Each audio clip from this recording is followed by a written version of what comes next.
Hey everybody, it's Chris Lewis here with the Lewis Real Estate Group, going live for you today to just do an open Q&A forum. So this is my very first live in this format. So there may be some hiccups. There's going to be a lot of learning curve when it comes to doing these live videos. But I want to just be here for anybody over the next hour to feel free to come on. Type in questions that you might have. I'm streaming on Facebook and on YouTube right now. So either platform you can see live. And then afterwards, I'll upload the video as well. So I'm just going to give, time for people to pop in. If no one comes on, great. I'll talk about the market for an hour. I love to listen to my own voice. So I have no problem just chit-chatting with myself. But if you are on, thank you for joining. And just go ahead and ask any questions. It's just an open forum. You don't have to wait for anything. I'll read your question out loud and I'll answer your question to the best of my ability. So while I'm kind of, waiting for questions too, I'm going to go ahead and do a little market update. So I know in the past when I've tried to screen share, Facebook kicked my live off. So hopefully that's not happening right now. I'm trying to see if I can find my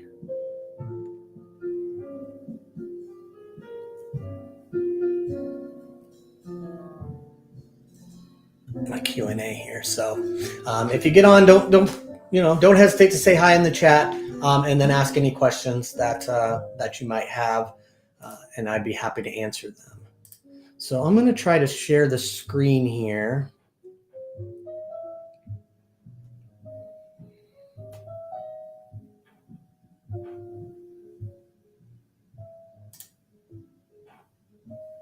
Okay.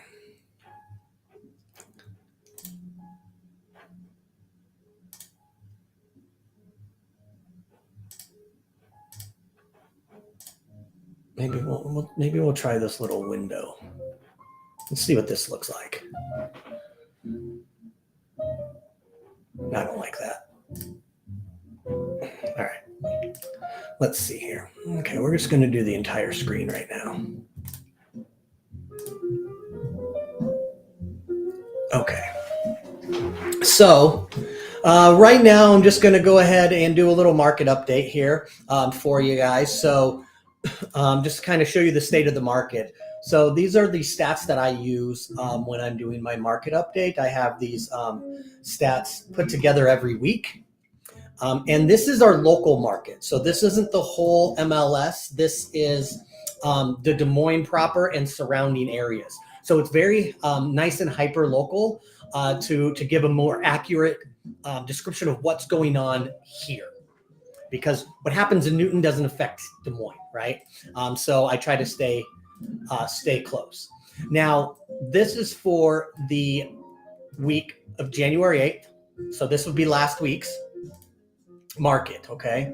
The biggest thing that I've noticed week after week since I've started doing these is how stable the market is right now. That stability is a good thing because we've had 2 years of instability. Before that, we had 6 years of constantly rising prices and then a skyrocket over 2020 and 2022.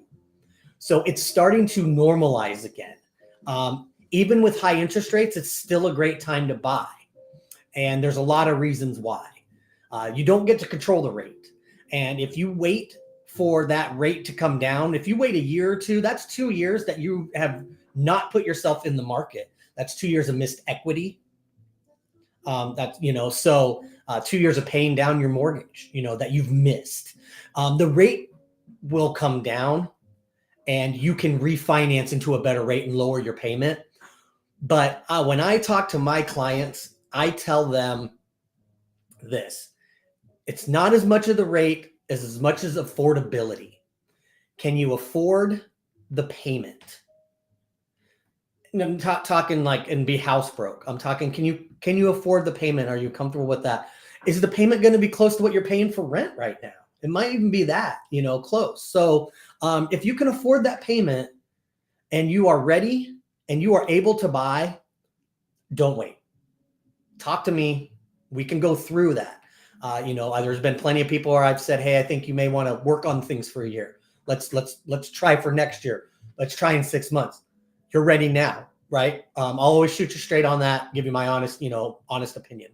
So going into this market, one thing that I've noticed from the last, so I'm going to pull up one other additional market report that I did last. This one would have been in December 18th, so a couple weeks ago. Okay. The market has changed since the past couple weeks. The first thing I noticed right here is active homes. 1,594 active homes. In this market report 2 weeks ago, we had 1,691. So the number of active homes have actually gone down a little bit. Okay. The number of pending homes has gone down a little bit, which would make sense as a direct result. The number of sold homes has gone down over 400 over the last 6 months. So this has taken over the last 6 months. Every 2 weeks, it re-updates. I actually update every week, but sometimes I don't do weekly updates. There's not enough changes for that. So that's the first thing that we're going to notice. Now in January, that's pretty typical, for January and February, very cold months. And so you do see the lower inventory coming out. However, there's not as many buyers too. So it's a great time to have less competition, even if there is less inventory. When you start gearing up for the winter time, when you start gearing up for the springtime, you're not the only one, So, February is a great time to buy. It could take you 30 days, 45 days to find a home and get closed on it. You're looking mid-March that you're closing, but you had that February lull where there's not a lot of buyers. So you're actually getting, pretty decent deals. You're not competing as much. That's the other thing that people don't understand with this market in particular, compared to the last 2 years, is the market's stabilizing. So are home prices dramatically dropping? No, not really. You can see here on this right here, this is interesting. The 0 to 99 is a little different, and we'll talk about that. But you're seeing right here, 100 to 200,000, 2 to 300,000, 300 to 400,000, 400 to 500,000, and on up. Sellers are getting 99 to 100% of what they're listing it. They're still getting. What the difference is, the sellers are giving up some extra concessions, which are good. Concessions are like the seller will pay your buyer closing costs. The seller will help you buy down your rate. There are different concessions sellers are giving for those full price offers that you weren't getting last year. Another big difference is, even though the interest rate's higher, that there's less competition for these homes now. So a lot of people were losing home after home after home. It was getting exhausting, for me as a realtor, writing multiple offers, getting them rejected, having to tell my clients they're heartbroken. It wasn't fun by any means. And so now they're not competing as much. So instead of 10 offers, there might be only 2 or 3. I can work with 2 or 3 offers, there may be no offers. You're the only offer. That's good. That's a very good thing. So don't let the interest rate scare you out of buying. If you think that buying is something you want to do this year, let me know and contact me and we'll talk about it. The interesting thing that you're going to see here is the months of inventory, right? So we're looking at 0.9 months of inventory, 0.9, 1.1, and then it jumps in the 3 to 400 or 300,000 to 400, 3.3, 3.5 to 4 to 500,000, 4.7. I don't really go much past 500 grand. If you want to know about luxury homes, it's a whole different market. So 1, 2, 3, 4, these 5 price points, the first 3 all the way up to 300,000, which most people are in, is low inventory. The 300 to 400 and the 400 to 500 are getting more balanced inventory. Even with the balance, those sellers are still getting, 100, 101%, 99% of what they're asking for. So I think it's a very, very good good, stable market. You can tell going back 2 weeks, 0.9, 1 month of inventory, 1.2, 3.1, 3.2. So that's went up to 3.5. This went up. So it's slowly creeping up. The only one that kind of went down was the $100,000 to $200,000 price point. Okay. Now, a lot of this might go over your head, and that's okay. You know, this is stuff that I deal with every day. If you don't understand something, don't hesitate to ask. I will 100%, love to answer these questions. Right now, when I'm screen sharing, if you have asked a question, I can't see that yet. When I get back to the video, I'll see the questions. I'll address the questions then. So go ahead and just ask your question, and I'll be happy to answer it for you. Now, the most interesting thing is the market as a whole, okay? So what I'm seeing here, and I'm not going off of medians. I don't really mess with this bottom number here. I go off of averages. I like this. I like the average, okay? Now, the average original list price for this market update is $331,105. The average final list price is $326,654. And the average sold and closed price is $325,722. So what they're saying is you divide these into it. It's close enough to 100% that you're getting 99 to 100% list to sale ratio. That means the seller's listing it at this price, they're getting that price. Again, this doesn't take in consideration the concessions, and those are big things for people. The other thing, so if we look here, you look at 329, 325, and 325 right here. 331, 326, 325. It's super stable. That's just telling me stable, stable, stable. Right now, stable market is a good market. I would much rather be in this situation right now.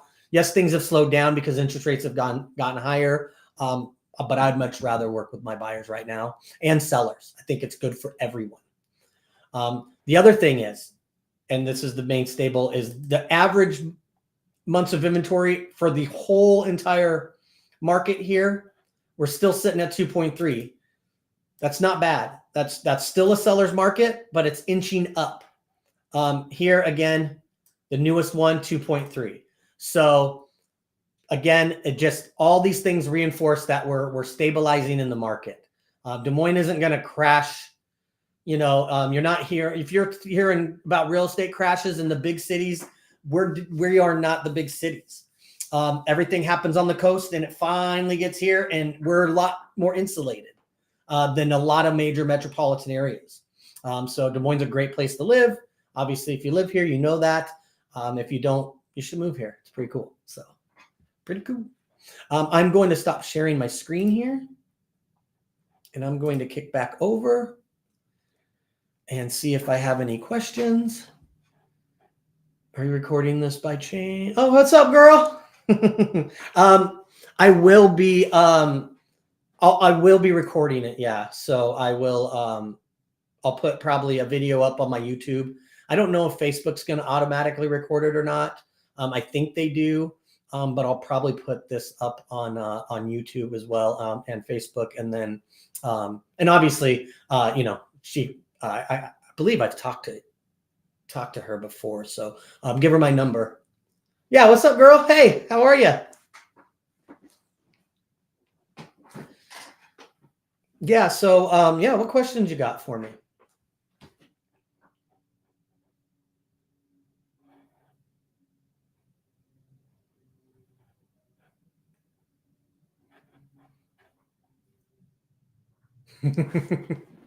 Yeah.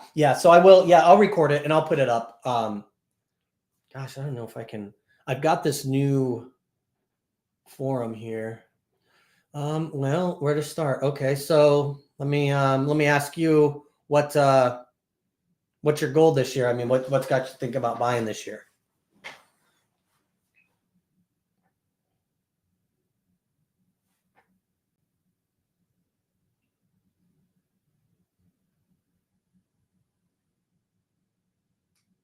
Okay, so a little way. Okay, yeah, that's not a problem. I work with a ton of people who need to work on things. And so I always say that getting the target gets you the goal. You can't shoot at anything without a target.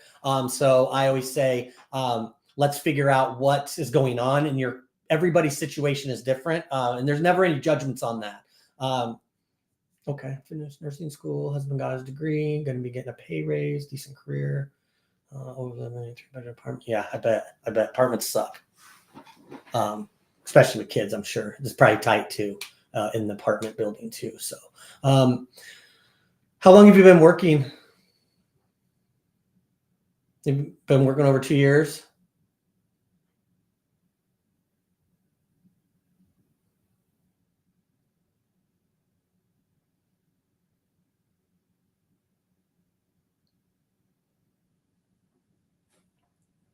You guys both have, you guys both work full time?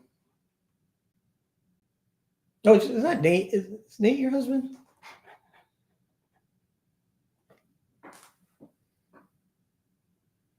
Okay.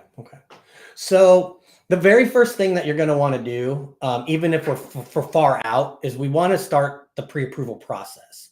The reason why is because they might deny it. They might say, "Oh, you're not ready yet." Yeah, tell them I said what's up. Been a minute. So, the reason why you want to get the pre-approval going, it's not going to hurt your credit. It's a soft pull, but we need the lender to pull your credit. They need to be able to see what your credit score is. They need to be able to see what debts you have on your credit report. Because if there are things to work on, we want to know that now. So again, we can get that goal of, if it's 5 months, 6 months, 10 months, we want to know where that is. So we can get you on the right track. So the very first thing I would say is fill out a pre-approval application for a loan. Hell, you might even get approved. And those are good for 4 months. So people think that right when they get approved for a home, they have to buy a home right away. That's not the case. The pre-approval is good for 4 months. And then if you don't buy a house within 4 months, then that's okay. You just got to get pre-approved again. So it's not a pressure situation just because you got that approval, but it is good to know where to start. And that would be the first thing. You got to have at least a 580 credit score. And you've got to have 3 to 3.5% down payment. And there's other fees involved: closing costs, inspection fees, earnest money. There's other real estate fees involved. Now, the lender that I work with, my preferred lender, they actually have a $10,000 grant program, up to 10 grand, to help you with your down payment. So theoretically, if you could get sellers to pay some of your closing costs or all of your closing costs, and you can get down payment assistance, you can get into a home for around $1,000, maybe a little more, maybe 1 to 2 grand to come up out of pocket. So a couple grand is a lot of money, but it's not when it comes to, $200,000 house at 3.5%, it's like $7,500, right? So a significant amount of savings. So you said should have your car paid off in the next few months. Only big debt besides student loans. Okay, so that's really good. The car, obviously, if you're making your payments on time, you want to make sure that you're not missing any payments. Nothing over 30 days. It won't disqualify you, but it's going to hurt your score. And they're going to want to know what's going on, right? And the least amount of questions the underwriter can ask, the better. So paying your car off. If it's in the next few months, your debt's already low on it. So you don't have much to go. Yeah. Right. Yeah. 2 grand sounds real reachable. So it's definitely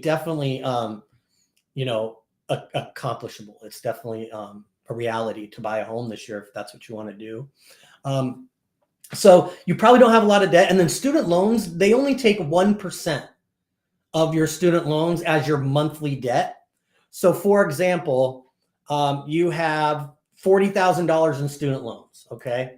So I think that's $400, right? So I'm going to do the math: 40,000 times 0.01, $400. So they're only going to count your debt as $400 a month. They're not going to count it as you have $40,000 in student loan debt. So And that's, a big example. A lot of people have that. They have a lot less. So student loans aren't the the end of the world there.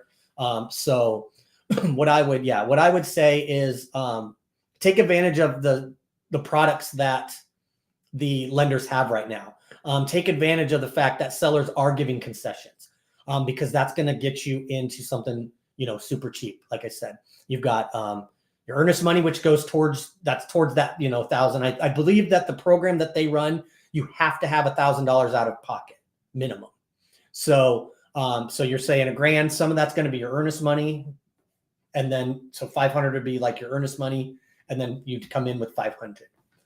The other costs you're going to have are going to be inspection costs, which can range anywhere from $300 to $600, depending on your inspections. So that's where I say, a couple grand, you can probably get into a home. And so, especially if you get the closing costs paid. So, so yeah, if you want, Danny, let me know. And I can shoot you over a link to their app. And like I said, even if you're 5-6 months out, if you're not sure where you're sitting credit wise, if you're not sure if you have any collections out there or what that, if you do, but there's so many nuances. Like I said, everybody's situation is different. Then my best advice would be to apply for a loan. Let them run your credit, and then let them guide you through and give you a goal. So, in an ideal world, when would what would your time frame be to buy a home by?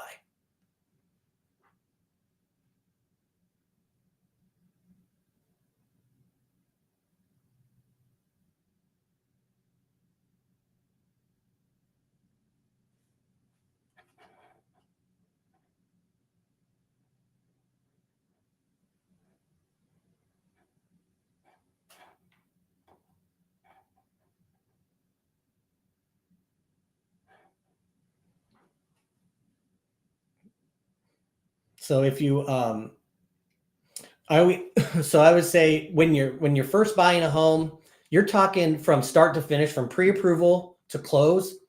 You can get into a house as quickly as how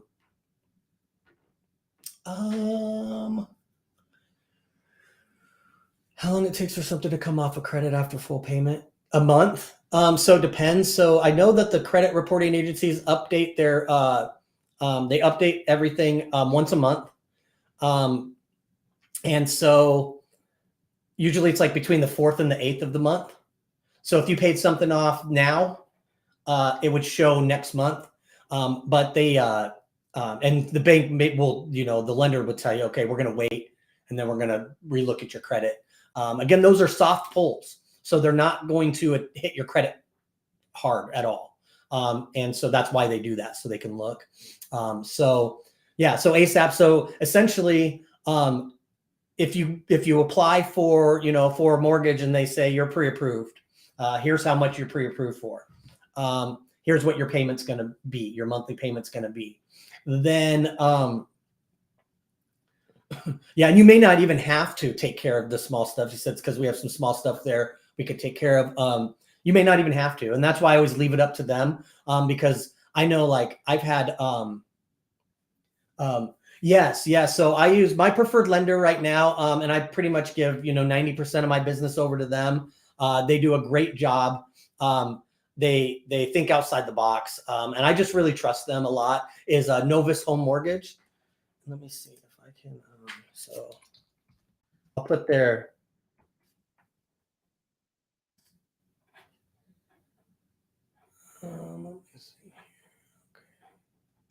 Let me see if this shows up. Can you guys see?